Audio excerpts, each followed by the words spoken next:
මේ තියෙන ප්ලේස් එක ඔයාලා හැමෝම දන්නවා.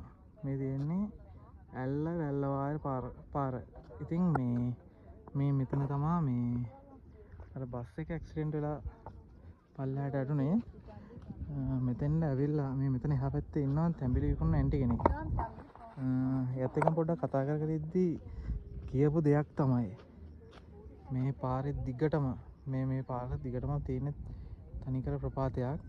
සෑහෙන බයිසිකල් එහෙම එතකොට මිනිස්සු ඇටකටු එහෙම සෑහෙන්න හම්බෙලා තියෙනවා.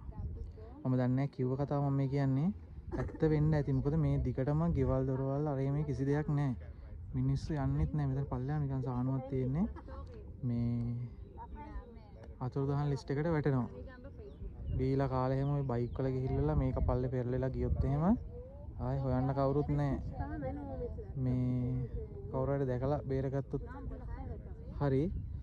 එහෙම නැතුව මේක පල්ලෙහාට ගිහිල්ලා නිකන් හරි මොන හරි දෙයක් වුණොත් මේ බලන්න මේ හරි එහෙම මේ ඔය හරියකට ගියොත් එහෙම ආයේ හොයනවා බොරු. කැලෑවට වැහෙනවා මිනිස්සුන්ට පේන්නෙත් නැහැ. එහෙනම් මේ පාරේ යද්දි හරියම පරිස්සමින් යන්න.